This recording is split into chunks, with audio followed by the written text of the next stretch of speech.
1 year since I fired Ryan Clark. 1 year since I stabbed him in the back and pushed him right into traffic. Wow, I didn't know. Time really has flown.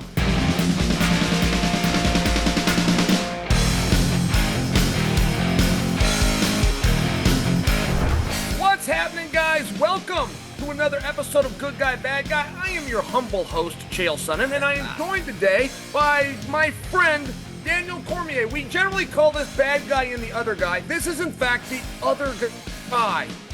Hey, Chael. What's happening, Daniel? Chael, thank you for inviting me. But look, hey, Pip's here. Pip got bigger. You remember when she was like, when I first got her, I showed her to you? She was real. Did you say thank you for inviting me? Don't be funnier than me. Don't be funnier than me in my big moment. Act like you care. Yeah, I remember Pip. Pip's very cute. Yeah, she was like this big before she's gotten bigger. Chael, can I say something? Please, and then Dude, I have really missed you a lot. And dude, we got some good stuff to go into this week. Boy, it's going to be good. It's going to be good this week. I'm out here doing Ultimate Fighter with you. We can't say anything. I am under penalty of a $5 million fine if I reveal anything to you. The same contract that you signed. Hey, man, I'm kind of jammed up. I got a guy on my team. He's eating pizza with mayonnaise on it. He's putting mayonnaise the top of his pizza, and then someone at the house finished his mayonnaise or hit his mayonnaise. He had this meltdown. I thought it was a rib in the first place. I said, what are you talking about? You mean you dip your crust? He said the whole thing. He showed me he's got like a brush. He paints it on there like a barbecue guy with a sauce. Mayonnaise on a pizza. Have you ever heard of such a thing? No, it's absolutely disgusting. And Chael, hey, I got to be honest with you. I signed the contract, didn't know that we had the $5 million penalty. So I got to be honest with you. It doesn't seem like the juice is worth the squeeze because what we're getting paid, and then the penalty for telling. I mean, are we really making smart business decisions, my friend? Sure. Whatever I feel, whatever Pelagian has up his sleeve, I just have confidence that Glenn can come in and like smooth over. So, if a guy can't put mayonnaise on his pizza, how else are you going to know that if I didn't tell you that? Have you ever heard anything like, then you wonder why the guy has problems making weight? Well, maybe because he's put mayonnaise on his pizza. I've never heard mayonnaise on pizza before in my entire life, Chael. Chael, UFC 313 weekend means that Alex Pereira is back, but he's up in the ante. So Alex Pereira tells Magomed Ankalaev, let's make a $200,000 challenge. If you win, you give $200K to charity. Chael, let me tell you why this doesn't work. I have a friend named Nick Swinmurn. I just called him. He's the guy that created Zappos. He has a $10 million house in Santa Monica. His neighbor's Ellen DeGeneres. We're supposed to play golf on Thursday. He goes, I still haven't bought my ticket. So I go, did you lose everything? Because it's a $500 ticket, man. It doesn't matter if you buy it Thursday morning. Buy the ticket. Nick is in a different position than most people. So worrying about the price of a ticket is not a big deal. Alex Pereira just did the same thing to Magomed Ankalaev. He literally made an unrealistic bet that could never possibly happen. It's $200,000 to charity sounds great. Magomed Ankalaev becomes champion. His whole fight purse may be $200,000, Chael. What do you make of this challenge by Pereira? It's really quite unbelievable. Do you remember, for exactly what you're talking about, the participation, there's a participation clause in your contract, which is quite beautiful for somebody like Pereira, who I believe in the absence of McGregor, I think Pereira is our sport's biggest draw. Him and Sean O'Malley can battle that back and forth. But the point is, the after-the-fact check that he's going to get is something that you only get in defense of a championship. It doesn't have to be a successful defense, but you must be bringing the belt to the fight. I'm only giving you some inside news because no, Ankalaev's not getting that. So what a flex. How is Ankalaev supposed to respond? And by the way, you might remember Conor McGregor and Dustin Poirier had a $500,000 something, and Conor never paid up. And Dustin called him on it and said, hey, that check never came. And Conor said that was charity. That was not a debt. I think the argument was, yes. As much time to pay you as I want. But either way, he never wrote the check. He didn't. And that was to the Good Fight Foundation, Dustin's foundation. You beat me, I'll give you $500,000. Dustin goes, hey, man, you said it. You said it. Now, hey, I don't know that Dustin's paying $500,000 if he lost the fight himself, because that's a big number. Chael. For Pereira, he has defended the belt 3 times now, right? So he's been on that participation side 3 times. One time, Even in losing, he was on the participation side of Israel Adesanya, who was drawing big at the time when he fought him. Pereira wasn't. Pereira is one of the highest paid guys in the UFC right now. He could literally be walking into the octagon, and there is no win bonus. There's a show up and you get 5 million or something like that. Win or lose, you get your number.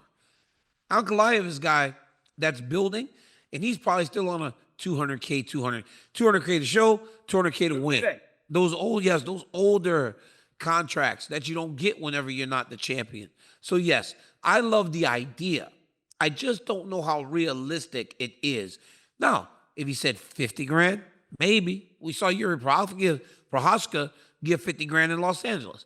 Maybe, even if you want to go crazy, you could do 100 grand, right? Maybe Ankalaev can pull that. But Chael, in order for him to do a $200,000 challenge, he's got to have some Russian guy over in Dagestan that's willing to carry the bag for him and go, okay, do this, because I don't want you to be insulted and make our region feel like there's any type of weakness. But in terms of him as a personal payday to charity, he can't do that. That's a great point by you, because there is a level of, okay, are we just entertaining? We're getting Chael and Daniel to talk about it. Or are we really giving our word to something? Because somebody doesn't want to welch on that. Hey, Jake Paul was doing this. Jake Paul called our boy Tyron Woodley out in front of everybody, and it was a tattoo bet. And Tyron went and got the tattoo. So, I mean, there are some honorable guys. Daniel, can I give you my bigger thought on this? Go ahead. Pierre said, I bet you $200,000. That was 24 hours ago. 1 week ago, Pierre was defending the fact that he was in Australia, in fact, against a comment that you had made. Yep. Now, let's juxtapose that to Pierre's last 5 fights, where he's never said anything. You couldn't tell me one quote that he's ever done. He's never tried to defend himself. He's never come out and flex. He's never bragged about being the big draw or making the big money. There is something within the approach of Alex Pereira that is different than the other approaches. Let me just remind you of his very last fight. He had a staph infection, was on an antibiotic, and had an ankle so bad that there was one medical doctor that wanted to pull him from the contest. He never told us any of that, but this time, he's really defending himself. He's making his presence known. Is that a new entertainer? Maybe. Is that a guy that's questioning himself? I think that's fair for me to bring up. I ask you this. Do you think, though, that he could be so confident in the matchup that he's like, I'm beating this dude regardless, so I can say what I want, I can do what I want? Or maybe it's the, God, I can't wait to talk to him. I talk to him tomorrow. I can't wait to sit and speak to him, because I want to ask him, like, a Wolverine or an animal, right? When they're scared, they show you that they're tough before they have to actually prove that they're tough. A dog doesn't just bite you, Chael. It shows its teeth, it growls, and in the moment you don't give it any other choice, it bites you. Pereira right now is growling. He's having to show, I'm dangerous, but we know you're dangerous. We don't really need to see and you to tell us, but I kind of like it. I kind of like that he's kind of feeling himself now, because before I thought that he should never speak English. He should stay as stone-faced. He should not smile. I thought the intrigue in Alex Pereira initially was the unknown. We didn't know who this guy was. He hasn't been here for long, and he's already one of the best fighters of all time. Now, I think it's time that he starts to show people who he is, and I think right now we're starting to see that from the champion, Chael. They you know what these people at ESPN, they're good, right? Corporate air is really good. So her and Jake and Kristen and Sean, they all get together and they come up with these parts of the show, right? And today we're starting a new one. It's called the Good Guy, Bad Guy Bullshit Meter, right? So yeah, you see, that's something we wouldn't have thought of, right? That was Air. That for sure was headed by Air. That was by Air, right? She's snappy, right? She's got some attitude. But like you and I do YouTube, none of our segments have good names like theirs. But anyway, the Good Guy, Bad Guy Bullshit Meter. So we're gonna call BS, or we'll say we believe whether or not a guy's feeding us some BS, or if we think they're telling the truth. So Ankalaev said he's gonna change Pereira's face and he's gonna look for a finish in the very first minute. Chael, BS, or is this dude telling us the truth? He's telling the truth. Now, I'm not saying that I believe he's going to get it, but no, I've taken Ankalaev at his word. Listen, when this fight got billed, it was a 2-1 favorite to Ankalaev. That's where the odds makers came in. Now, people came with their money. They even moved that at one point a little bit in Alex Pereira's favor. However, the big narrative that was off, Daniel, and I heard people even in our industry talking about it. This was a classic Dagestan wrestler versus the Brazilian kickboxer. It's like, no, hold on a second. Ankalaev's never had a wrestling match. Ankalaev doesn't bill himself as a wrestler. Ankalaev does his best work as a kickboxer. He identifies as a kickboxer. He grew up as a kickboxer. This is two kickboxers. So I do take Ankalaev at his word. I mean, I even talked to Anthony Smith about it, who fought Ankalaev. And Anthony did say, when he sees Pereira, that Pereira does a better job of closing the distance quickly, that Ankalaev will feel himself into it, usually lead with some kicks before he gets to the punches. And I'm just sharing with you, no, I think Ankalaev means this. I think he's one of those guys that's put himself in a corner where he's going to go out and trade with Pereira. I think it's possibly the biggest mistake that Ankalaev is looking at, because I do think physicality-wise, he's got a good shot with this matchup, but not in the stand-up. But what he needs to understand, he should not feel forced, Chael. He should not feel forced to have to stand to the word that you tell people. Because ultimately, at times, you tell people things that get them to hit that buy button and to purchase and tap in. Then you got to go win the fight. You and I both know that when Ankalaev fought Jan Blachowicz, he got kicked so much in the leg that he could barely stand. The reason, and the only reason, he was even able to salvage a draw was because he was able to take him down in the last 2 rounds, hold him down, and beat him up there, something he should have did a long time before, earlier in the fight. He didn't do that. If he got his legs chopped up by Jan Blachowicz, imagine what's going to happen against Alex Pereira, who has those sneaky little leg kicks. He needs to wrestle, dude. I don't care that it's maybe not as appealing to the fans.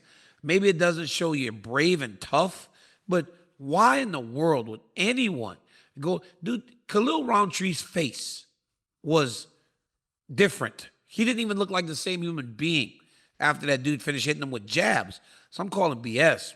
I think he's going to change levels early, and I think he's going to change levels often. And if Pereira doesn't defend takedowns better than he did against Izzy, hey, bro, he got taken down by Izzy. I love Pereira, man. But Izzy was on top of him for like 2 minutes. Him and Izzy. That's a great reference by you to Blachowicz, by the way. I mean, Blachowicz is kind of like the Dark Knight that people do need to look at, because that's the common opponent. By the way, I was in Salt Lake City. I watched Alex and Blachowicz fight. I didn't think that Alex won that. I mean, I didn't know that he lost it, but I do remember when that decision was coming. I remember sitting back going, I'm not sure. It ended up even being a split decision. One licensed judge gave it to Blachowicz, and then you look at the Blachowicz-Ankalaev, which ended up being a draw.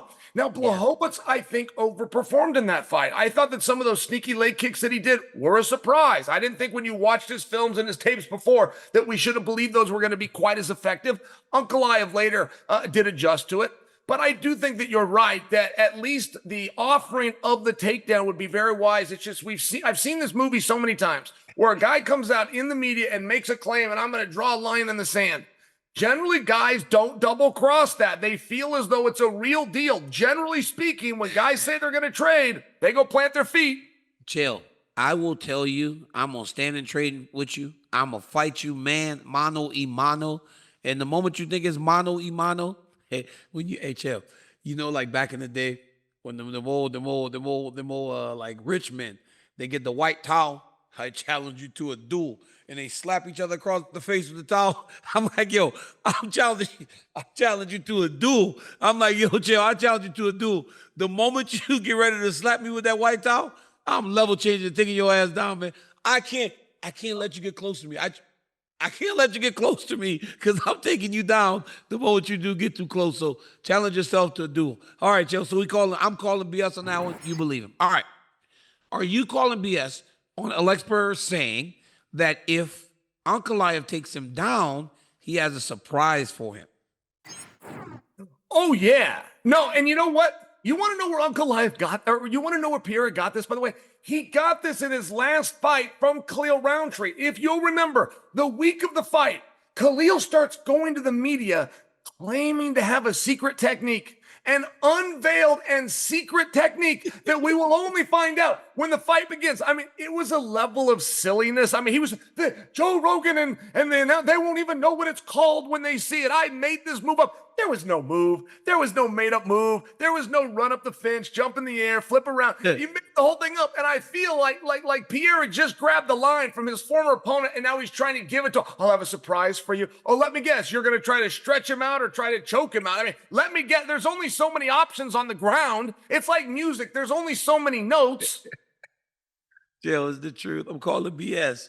Hey, I've been in matches. The first time you wrestle Cael Sanderson, you go, if he shoots that whole thing on me, I got something for him. Like if he shoots that shot, if he does that, I got something for him, Jill. And you just hope that by threatening that, he won't do it. But you know damn well, if he does, the most likely outcome is he's going to take you down. You have no answer for it. It's like, I'm threatening. I in the media, if he shoots that shot, if I'm fighting Chael Sonnen, if he shoots a double leg, I got something for him. And then you shoot the double leg, you take me down. I'll call it BS, man. Please tell me, back in the day, did you claim to the media that you had something for Cael? No, you did not. No, you did not. Who was even talking? The internet was barely even created back then. It was called Did Cael find out? Did Cael? It was called Internet Wrestle. He asked me about it at the Olympic Training Center. He goes, what did you have for me? I was like, bro, I had nothing. I was just hoping that I could scare you off of it. He goes, you were never going to scare me off of it. I was going to get on your legs over and over again. I go, yeah, and you did. And that's why you beat me 8 times. But Chael, I was trying to scare him off of it. And that's what Pereira's doing now. Pereira's like, hey, if he goes down to the ground, we got a secret move. This guy, doesn't this feel like a Henry Cejudo type of move, right? It feels like a Henry type of move. Like, yo, if you do this, I'm gonna do that. But let's just break it down real fast. So on one hand, he is claiming that the other opponent's going to take him down and he wants a stand-up battle. And if he stands up, he's going to knock him out. However, if he goes to the ground, he's going to finish him even faster. If he really had a secret move, you would think that he would want to be on the ground. This is actually great work by Pereira. This level of ridiculousness, I appreciate this. You know, the last time I saw Pereira, he comes up to me backstage and he shakes my hand and and Louise is with him. And I shook his hand back and I said, hello. And he's like, no, not hello. But shake my hand. Is this handshake good? Am I squeezing hard enough here? He says, is this too light? Is this a feminine handshake? I said, no, it's a very nice handshake. And he was like really self-conscious, but he thanked me and I went about my day.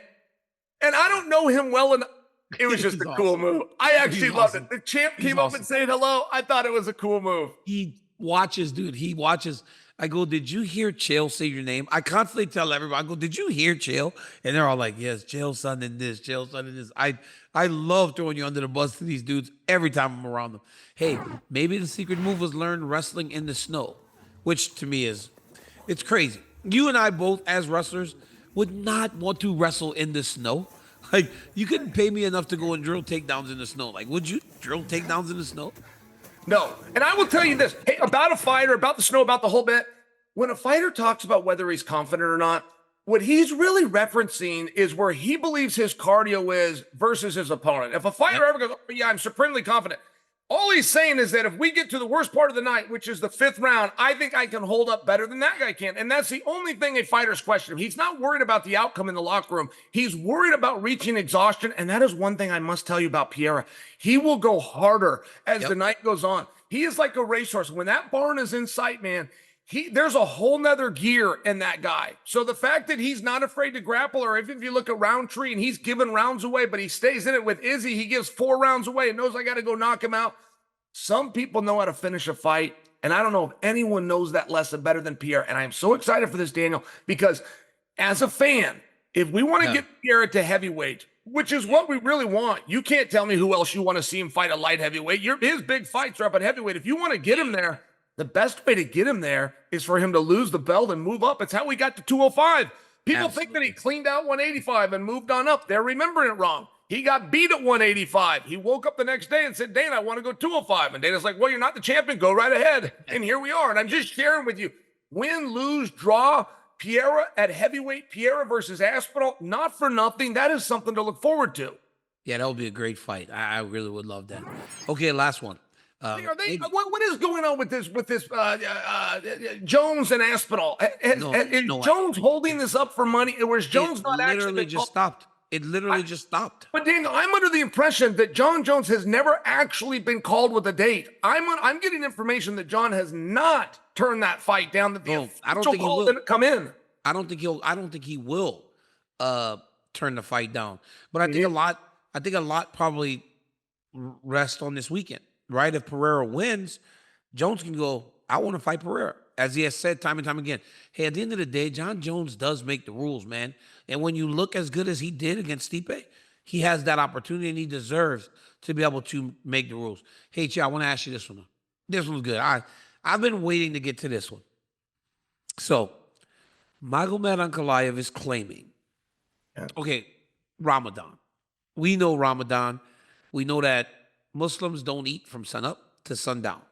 Sun comes up now around 5:30 in the morning. Sun goes down. Days are about to get longer, 7:30, 7:45 at night on the West Coast. Magomed Ankalaev is claiming that fighting during Ramadan gives him an advantage over Pereira. Hey, wait, before I give you this, and I don't know this as a fact, but I do know that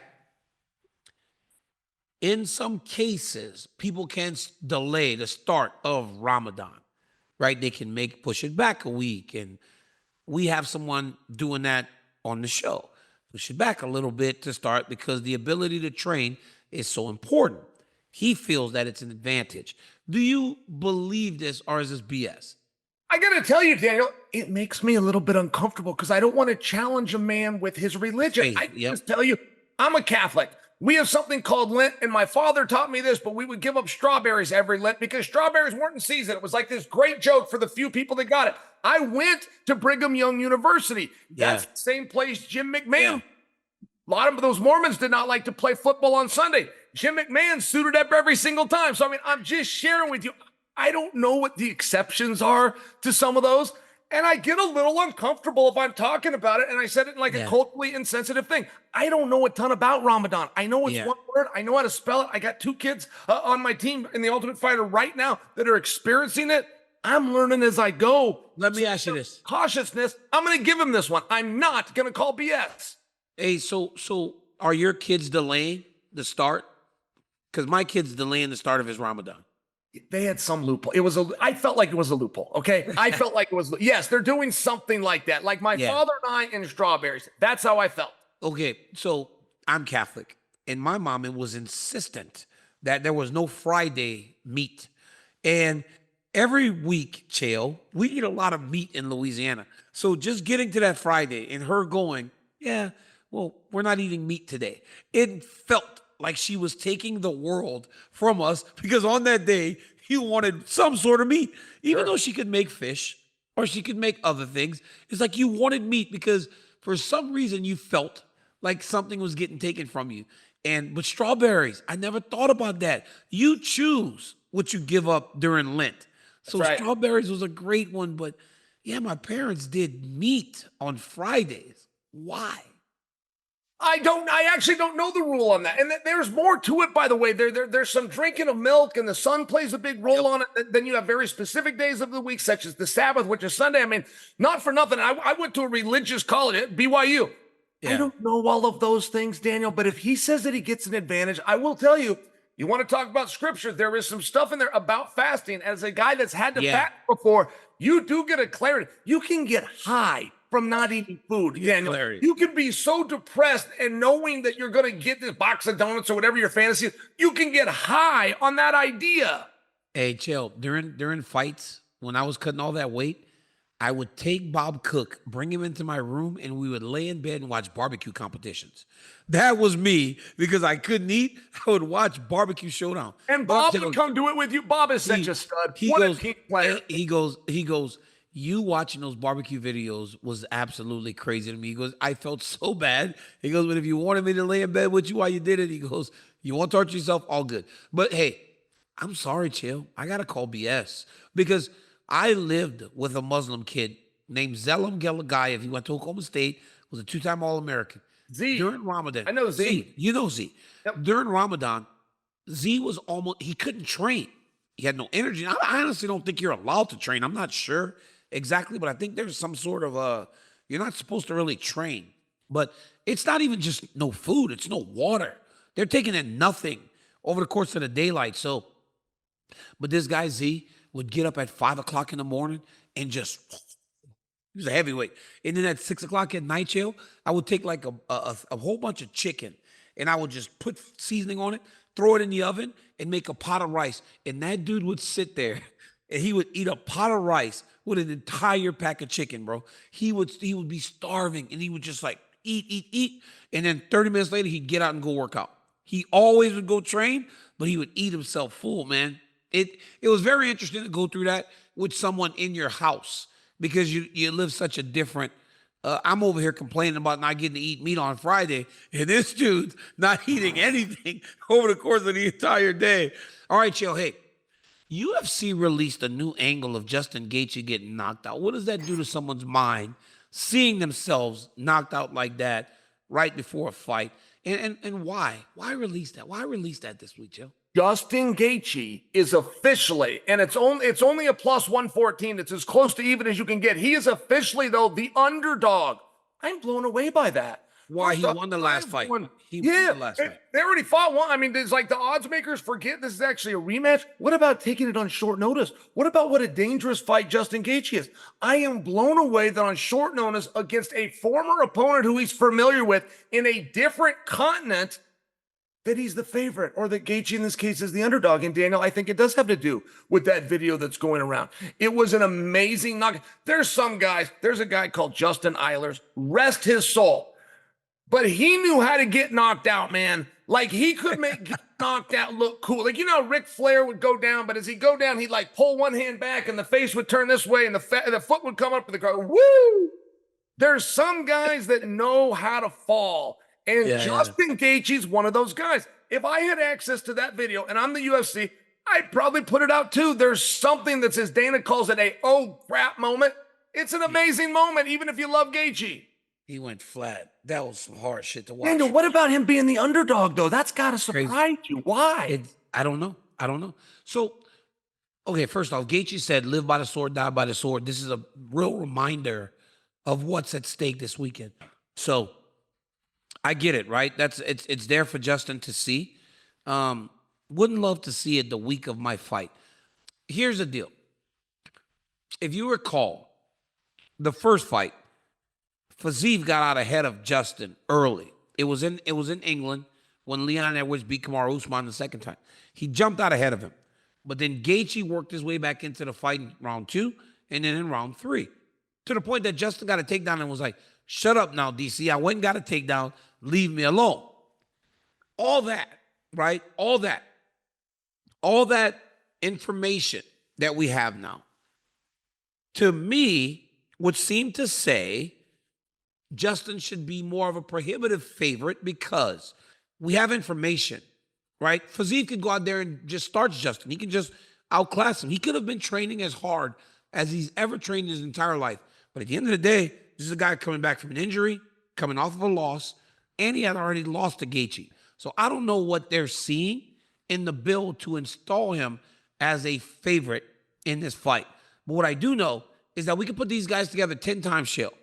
And in 10 fights, we would have just tremendous competition between two really high-level fighters. What about the hit list that got released where Justin Gaethje's saying, listen, Max turned this fight down and Poirier turned this fight around and Conor turned the fight down, and I'm throwing some names out there, but the point was there was a list of who's who. Fiziev said yes. I mean, you got to respect and appreciate that. Fiziev must believe knows something, and the odds makers are with Fiziev. That is a surprise to me. You know what's surprising is that everybody said, I'll do it. And then when they got the call, they didn't take it. They really didn't take it. That sucked, man. And by the way, you know Poirier's hands are clean on that. That he did not actually get called. Gaethje. No, I'm talking about like Moicano. Like Moicano. First day Money Moicano was like, I'm in. Fiziev said, I'm in. And when those guys got the call, they didn't take it. No, Dustin did not get the call. But he said that Justin said that he was giving names that he would have wanted and didn't get those. Daniel, let's say you're a competitive fighter. Let's say you're a 155 pounder. Of anyone that you would have to fight on 2 weeks' notice, Justin Gaethje's got to be towards the bottom of that list, correct? I'm not doing it. I'm not doing it. I don't I'm not doing it. Like I can almost sympathize with those guys. I'm like, yeah, I kind of get it. Well, you would say, yeah, I don't want to fight Justin Gaethje on 2 weeks' notice. But But Justin Gaethje takes years off of your life. He takes dude, he years off just of your bludgeoned you. career. That is a bludgeoning of any wrestler that's ever come over and learned how to strike. Nobody's Dan done it Henderson like was him. One of the betters. Josh Koscheck was one of the better ones. And probably the number one wrestler to come over and then become a striker is Justin Gaethje. Maybe the Yeah. number one ever. Daniel, when he kicks these guys, man, they're not walking for a week. One kick. He hits so hard, and he's such a great athlete. People don't understand. But like all those guys, like McConnell and them taking, that's a heel move. That's a heel move, Chael. You go to the public and you go, I want this guy. I'm gonna kick his butt. I'm gonna do this. And then when you get the call, you go, you know what? Because you think you can hide under the cover of the dark, right? A heel, a good heel, hides in plain sight. A good heel will be in your face, playing with you, bringing you in, drawing you in, and then eventually turn their back on you when you need them. They turn their back, and that's what McConnell did. But you know who else did that? Who? Can you believe he did it? Last weekend, John Cena did it. 20 years, Chael. 20 years. 20 years in the game. And in plain sight, he's in there in his jorts. He's got on his Reebok pumps, and he's sitting there hugging Cody Rhodes, doing the whole John Cena. Yeah. And The Rock gave him the, and then he hit him with the boom, and then they just beat Cody down. That's got to be up there with the Hollywood Hogan heel turn, Chael. I say this with a staunch background in heterosexuality, but The Rock is one beautiful man. Daniel, he's getting younger. He's getting better looking. So, yeah, do you know what this is? This is called Riz. It's short for charisma. My son tells me, my son, or it's called mewing. It's called mewing, and you do it if you have Riz. It doesn't matter. The point is, The Rock pulled a move that fifth graders are pulling off, and he made it look cool. I'm going to have a hard time not doing that to somebody in traffic today. He looks so good doing it. And by the way, I did not love Cena at the Royal Rumble. I just kind of felt like when he retired, I thought, you know what, John, that was the right call. Like you were just changing a little bit. You know what, Daniel? All those complaints like about him, all the reasons I was glad that he called it, they go away if he's a heel. All my complaints, he can have them all. He can have all the stuff. Cena went heel. That is huge. And by the way, what does that do as it pertains to Mania? Does that take him to a main event? No. So Saturday, he won the Elimination Chamber. So right. Cody Rhodes is the he's the main event against Cody Rhodes. Cody Rhodes goes out there, and they're doing the whole handshake thing. I honestly hate, like, there's a line, Chael, in this game, a heel and a face. I hate when we have two faces because they're always buddy-buddy. They're hugging. They're shaking hands. No, I want a bad guy.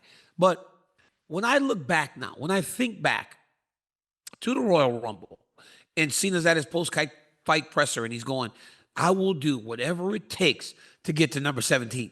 He was kind of planting the seed for what we saw last weekend. John Cena has been masterful. John Cena has done the business the way the business is supposed to be done. He has put over everybody from Austin Theory all the way to the next young guy that's on his way up. But what he said was this: I'm tied with Ric Flair right now.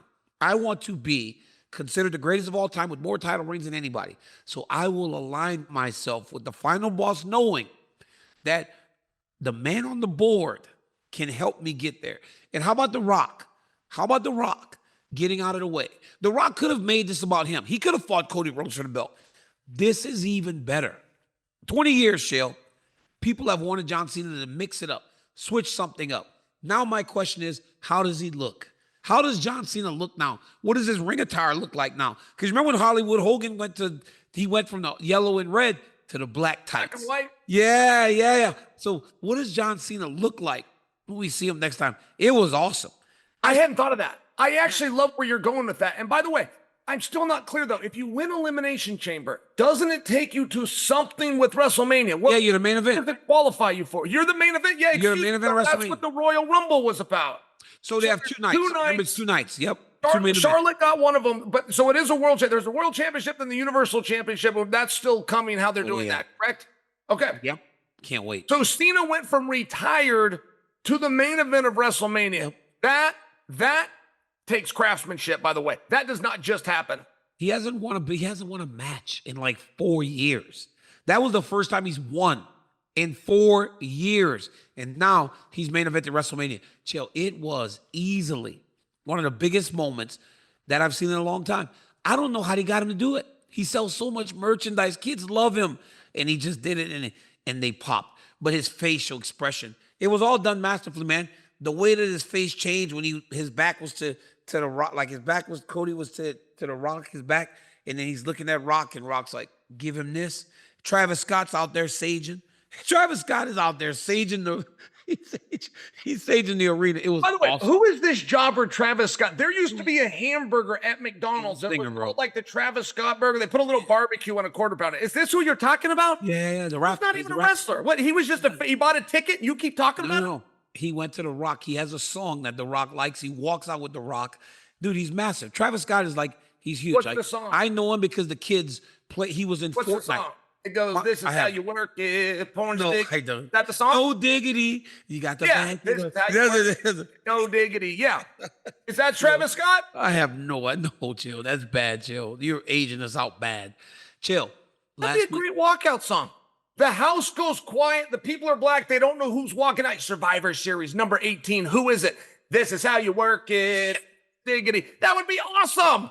Are you kidding me? Those kids would pop. They buy a t-shirt on their way out. You're so bad, chill. I bet you Air agrees. I bet you Air agrees with me. Yeah, that's a good one. All right, chill. Last weekend, we had a California State wrestling tournament.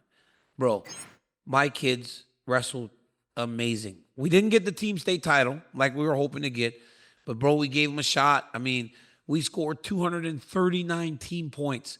We had 5 champions, 7 medalists, and got third, but chill. These boys had more state champions than any team in California history. It was amazing, dude. Daniel, I wanted to do that, by the way. I didn't want you to have to shine your own wheel at that. I love that you brought this up. Listen, I got to meet those boys. You brought them out here for a brief training camp. You put 5 in the state finals. You brought home 5 gold medals. That's never been done before. There is no state in America where you can have 5 champions and not win the championship. This was the weirdest and the hardest. This is one of the most competitive California state championships. Those 5 kids that you have, by the way, will all be Division I scholarship wrestlers. 5 Division I scholarship wrestlers gets third in the state of California. Daniel, great job. I know that hurts. I know it's not just what you want, man. I'm very impressed, and I'm very proud of those guys. Great job. Thank you so much, Joe. Thank you for talking to the boys last week, man. It was very encouraging for them to know that they're getting support from all these areas.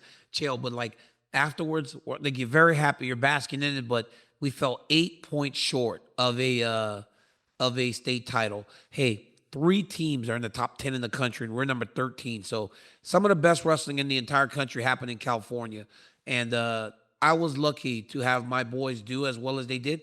And we had 3 girls place in the state tournament. Our girls team got in the top 10. So Gilroy Wrestling is going awesome, man. And I'm really excited about the next group of kids that we have coming forward. So congrats, guys. Coach is very proud of you. We're all proud of you. We love you. And we are always going to be indebted for what you guys have done. We graduate 4 seniors, 4 state champions this year. So it's going to be some rebuild next year, but I look forward to it, Chill. You bring them out, Daniel. You bring out that third place team. You got your 5 champions. You got a pack, right? It's going to be an assembly. And the only thing you hear is, this is how you work it. Horse diggity. The crowd, they would go crazy. They would pop, they Chill. would come for cheers. They would pop. Hey, Chill, before we go, I wanted to do something. Hey, yesterday, the wrestling world lost Bovisar Satiev. Bro, what a champion he was. 49 years old, died yesterday. You know, he had some heart problems. Do you remember back in the day, he had those heart problems that almost stopped his wrestling career, but his coach had so much belief in the fact that he could be one of the best that they were able to get through it. Dude won 3 Olympic gold medals. He's one of the greatest of all time. And at 49 years old, we lost Bovisar Satiev. Do you remember the first time you saw him wrestle, Chael? Yes. It was crazy. 1996, second round, Atlanta at the Olympic Games. He drew one Kenneth Monday. And it was unbelievable. He was 19. Satiev was 19, and he got represented to us as a young Russian. And don't forget, 1996, the internet was out, but not really. You couldn't really get footage on guys. So when you hear you got a young Russian, that's all we knew about him. And man, he took him apart. He Just- scored a whole lot of points on his way to a gold. He took him apart, Chael. Like, came to America. They got a good Russian in there, a young dude. Like, yeah, but he's going to get beat by Kenny Monday and all these dudes. Nope. Beat Kenny up and beat everybody up going forward. Only one to get over on him, Brandon Slay. Brandon Slay got over on him one time in 2000. But outside of that, he won everything, man. One of the greatest minds, one of the greatest technicians of all time, and one of the greatest champions in wrestling we've ever had. So rest in peace, champ. It sucks that you're gone, and but your memory will last forever. And all those things that you did on the wrestling mat, we will never forget. Chael, Thursday's show, in person, live from Las Vegas, 1 year anniversary of Good Guy, Bad Guy. Can you believe it's already been a year? 1 year since I fired Ryan Clark. 1 year since I stabbed him in the back and pushed him right into traffic. Wow, I didn't know. Time really has flown. Yeah, it has. It has. So I look forward to doing the show on Thursday together, my brother. I appreciate everything that you do, and it's been fun. I'll see you at the Apex later. Guys, with Chael Sonnen, I'm Daniel Cormier. Until next time, peace.